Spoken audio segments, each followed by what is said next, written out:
Salut tout le monde, c'est Punisher, j'espère que vous allez bien. Aujourd'hui on se retrouve pour une nouvelle vidéo sur la chaîne Punisher V2. Avant de commencer la vidéo, parfois quand je parle de certains youtubeurs, je suis obligé de vous mettre des preuves dans les vidéos. Sauf que des fois les preuves sont beaucoup trop grosses et si je les mets sur YouTube, je risque de me faire ban. Alors si vous voulez tout voir et surtout tout savoir, rendez-vous sur mon compte Instagram, c'est le vrai Puni. Et en plus là-bas je réponds à énormément de messages étant donné qu'on est beaucoup moins. Alors je compte sur vous pour me suivre, le lien se trouve en description ou sinon vous tapez directement le vrai Puni sur Insta. Nous allons maintenant passer au sujet de la vidéo. Dans cette vidéo on va parler du youtubeur Shadowbass, youtubeur Fortnite que vous connaissez certainement de l'époque. On va réagir à cette vidéo et bien entendu je vous mets le lien de sa vidéo directement en description. Sur ce, moi je vous embête pas plus, n'oubliez pas de vous abonner et de mettre un petit pouce bleu. Bon visionnage. Avant de commencer cette vidéo, je tiens à dire qu'elle sera séparée en 5 parties que vous voyez à l'écran. Sur ce, commençons. Ok, donc il y a l'introduction, les points communs, la problématique, bon ou mauvais et l'outro. Sans plus tarder. Aujourd'hui, nous allons parler d'un youtubeur que j'ai mentionné dans la dernière vidéo sur Multicore. D'ailleurs, si jamais vous voulez que je fasse une vidéo sur Shadowbass, n'hésitez pas à liker et à vous abonner. Shadowbass, de son vrai nom Hamza, est né il a pris la pire image de Shadowbass, hein, c'est vraiment un bâtard. le 30 octobre 2000. Il a donc actuellement 23 ans. Et c'est il y a maintenant bientôt 9 ans, soit en 2015, que Shadowbass s'est lancé sur YouTube, avec une première chaîne YouTube nommée Shadowbass. Chaîne qui d'ailleurs comptabilise 1 260 000 abonnés à l'heure où je tourne cette vidéo. Cette chaîne, pourtant conséquente, s'est arrêtée de poster il y a bientôt 2 ans, plus précisément le 18 septembre 2022, avec comme dernière vidéo, acheter un iPhone 14 à 1 €. Mais alors, qu'est-ce que est devenu ce youtubeur? C'est ce que j'ai cherché à savoir dans cette vidéo. Et tenez-vous bien, car c'est une réelle descente aux enfers pour ce youtubeur. 6 jours avant sa dernière vidéo, une petite chaîne fut créée, avec pour nom Shadowbass MC. Celle-ci commencera à poster du contenu sur le célèbre jeu Minecraft que vous devez sûrement connaître. Elle commencera à poster le 21 septembre, soit 3 jours après la dernière vidéo de Shadowbass. Cette chaîne restera d'ailleurs très active avec un rythme de parution variant d'une vidéo par semaine à une vidéo par jour. Mais elle s'arrêtera de poster il y a 2 mois maintenant, en même temps qu'un autre youtubeur dont nous avons déjà parlé dans la dernière vidéo. Merci beaucoup. De Multicore. Mais contrairement à lui, Shadowbass MC postera une nouvelle vidéo il y a maintenant 2 semaines. Maintenant posons cette question. Pourquoi a-t-il de nouveau arrêté de poster? Eh bien, il n'a pas vraiment arrêté de poster, au contraire, car il a maintenant 2 nouvelles chaînes YouTube. Ouais, en fait il a juste arrêté de poster sur sa chaîne principale quoi. Les deux du début d'année 2024, soit il y a 6 mois. Ces 2 chaînes ont pour nom Shadow et Shadow Roblox. Sur sa première chaîne, Shadow encore ça me fait pas peur, mais quand je vois Shadow espace Roblox, je sais pas pourquoi mais ça me fait peur. Il poste du contenu Minecraft. Quant à sa deuxième chaîne, comme son nom l'indique, elle poste du Roblox. Ces 2 chaînes ont d'ailleurs un taux de parution très élevé, d'une vidéo chaque jour. Et dans cette deuxième partie, nous allons parler de ces 2 chaînes et la raison pour laquelle elles sont problématiques. Attends, avant de continuer la vidéo, est-ce que tu pourrais juste liker, t'abonner et commenter? Déjà, ça aide au référencement. Ouais, je t'aime bien frérot. Moi quand je fais ça, moi généralement, je demande abonnez-vous, likez à la fin. Au début, et je le demande toujours au milieu de la vidéo. Mais là, moi, je trouve, c'est un conseil, au bout de 2 minutes de vidéo, sachant que tu l'as déjà demandé 2 minutes avant, je trouve que ça fait beaucoup. Je sais pas si vous voyez ça. Moi, généralement, sur une vidéo de 8 minutes, je le demande pas parce que je trouve que c'est trop court. À partir de 10 minutes, je le demande, vers 6-7 minutes, je le redemande. Mais là, au bout de 2 minutes à peine, t'aurais dû la placer plus vers le milieu, tu vois. Ensuite, c'est gratuit. Et troisièmement, ça me donne du courage pour continuer mes vidéos. En plus de ça, je vais mettre ton pouce bleu. Comme ça, tu vas me lâcher la veste. Tiens. Idée de vidéo sur une personne de qui je pourrais parler ou sur un manga à commenter, tu peux venir sur mon Discord dessus. Je me suis encore fait brain, j'ai regardé Discord comme un con. Tu peux partager tes créations, participer à des giveaways hebdomadaires ou juste discuter et aussi du coup me faire des suggestions. Comme dit dans la dernière partie, Hamza a actuellement 2 chaînes sur lesquelles il poste régulièrement. Ces 2 chaînes ont plusieurs points communs. Le premier point commun est que le style de miniature très enfantin et sexualisé est omniprésent. Avec énormément de filles en... Pour le coup,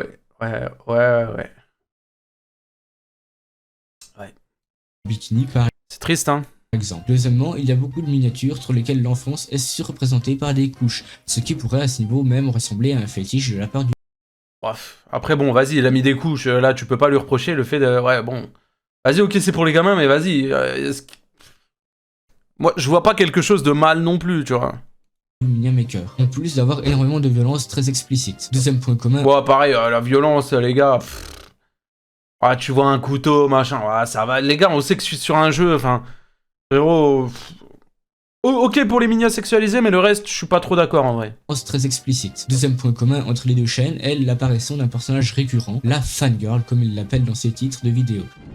Ouais, c'est l'heure de faire des bêtises.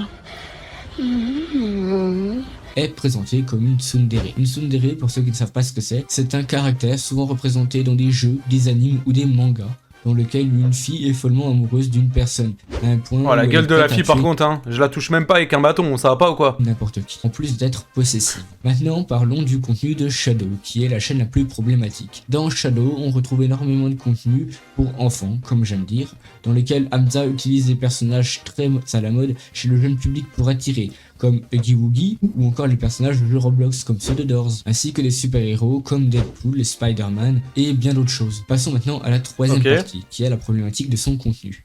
Le contenu de Hamza est problématique pour plusieurs grosses raisons. Bien évidemment, la sexualisation avec énormément de sous-entendus douteux. Ça, je suis d'accord, La violence très explicite. Mais la raison pour laquelle c'est un réel danger est l'impact que cela a, car même si vous êtes jeune, ceux qui regardent cette vidéo ont au moins 9 à 10 ans.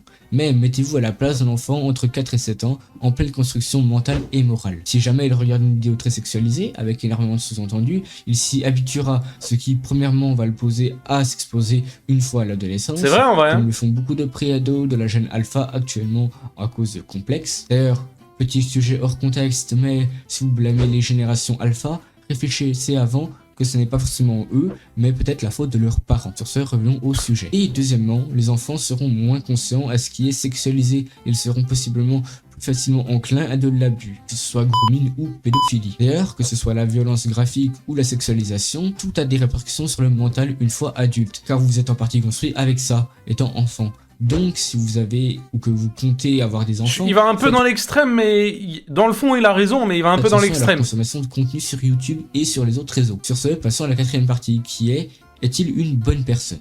Hamza ou Shadowbass, comme vous voulez, est selon moi... Moi, j'ai un problème avec les vidéos critiques. En fait, moi, je vous dis la vérité. Moi, j'ai un problème.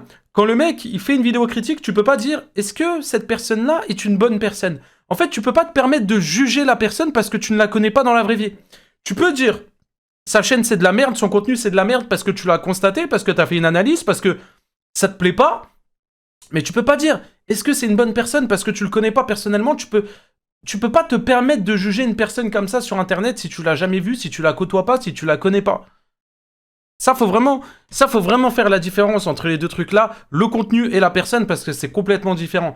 Il y a des mecs, les gars, hein, il y a des mecs sur internet, c'est des gros fils de pute, et dans la vraie vie, ils sont trop gentils. Et il y a des mecs sur internet, enfin, et inversement en fait. Ça se trouve, Squeezie, c'est le pire mec que tu peux côtoyer, IRL, mais quand tu regardes ses vidéos, il a l'air trop sympa, tu vois. C'est pour ça les gars, on peut pas savoir, tu peux pas te permettre de juger une personne comme ça si tu la connais pas, c'est pas possible. Surtout attiré par l'argent. En effet, du moment où une de ces chaînes ne marche plus, il en crée une nouvelle et abandonne personnellement. Et tu vois, tu sais pas, ça se trouve, juste le contenu qu'il faisait sur sa chaîne principale, ça se trouve, ça lui plaisait plus. Et du coup, il a changé. Il a voulu faire du gaming. Peut-être, en fait, tu ne sais pas. Tu peux pas savoir. Je sais pas si c'est la même pour tout le monde. Kik, lorsque j'essaye de faire un don, il y a toujours un problème de carte d'autorisation de la banque. Ah ouais, Nirvana? Merci Momo, comme d'hab. Momo, toi, t'es vraiment un goth, hein, tu le sais ou pas? À tous les lives, il vient, il lâche 100 bits, comme ça, gratuit. Merci, frérot. Aucune idée, Nirvana, frérot.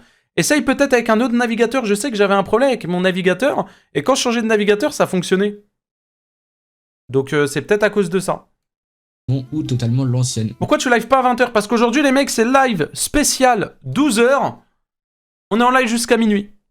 Voilà. Donc, il y aura le live quand même à 20h, hein, t'inquiète. Et en plus, vu qu'on est dimanche, ça sera du Roblox. Au profit d'une autre, comme le montre l'abandon de Shadowbass MC, au profit de ces deux chaînes actuelles qui font beaucoup plus de vues, allant de 150 000 vues en 3 jours. D'ailleurs, je pense me reconvertir en youtubeur Minecraft bien toxique. Coucou les loulous, aujourd'hui on va devoir échapper au Skibidi Toilet, mais avant, like si tu aimes ta maman. Excusez-moi, je me suis un peu emporté. Ouais. Quand je vois ce genre de truc premier degré, j'ai juste envie de faire ça. Hop. Couper le live, aller dormir. Plus jamais, frérot. Plus jamais. S'il te plaît. C'est pour ça que pour la suite, je vais la confier à Kiro Azoldik. Selon moi, non, Hamza n'est pas un bon youtubeur car comme le montre cet extrait, sa maison est bien luxueuse, ce qui veut dire qu'il doit aimer l'argent. Ça me fait penser à quelqu'un au point de ne pas... Let's go! Par contre, j'ai pas compris la conclusion, frérot. J'ai vraiment pas... Sa maison, elle est luxueuse, donc il aime l'argent. Je comprends pas comment tu peux émettre cette théorie, là, par contre. À Kiro Zoldyck. Selon moi, non, Hamza n'est pas un bon youtubeur car comme le montre cet extrait, sa maison est bien luxueuse, ce qui veut dire qu'il doit aimer l'argent. Ça veut rien dire. Ça se trouve, c'est même pas sa maison. Ça me fait penser à quelqu'un au point de Mais ne pas oui, avoir j'aime l'argent, effectivement. J'aime l'argent. N'hésitez pas à lâcher un sub, les mecs. d'éthique ou de morale, ce qui explique la raison pour laquelle il sexualise autant ses vidéos. Merci à toi Kiro d'avoir terminé cette vidéo. Sur ce, j'espère que cette vidéo vous aura plu. Elle m'a pris beaucoup plus de temps que les autres, que ce soit au niveau de l'écriture, du montage ou de la recherche d'informations. Donc en échange de cette vidéo, abonnez-vous. Il va me demander, bah oui. Bah écoute, bonne vidéo frérot, mais je pense qu'il y a certains points à améliorer. Ne juge jamais une personne sans la connaître. Tu peux juger le contenu mais pas la personne. Faut vraiment que tu fasses la part des choses. Achète un micro aussi s'il te plaît frérot, par pitié. Je l'ai pas dit c'est vrai dans la vidéo, mais s'il te plaît un micro, genre dès que t'as les moyens achète un bon micro. Et si je dois te donner un petit conseil, le fond je trouve ça fait répétitif et puis c'est pas un beau fond. En fait c'est juste une image qui change. Et à force je trouve ça fait mal la tête. Offre-lui un micro, oui bon.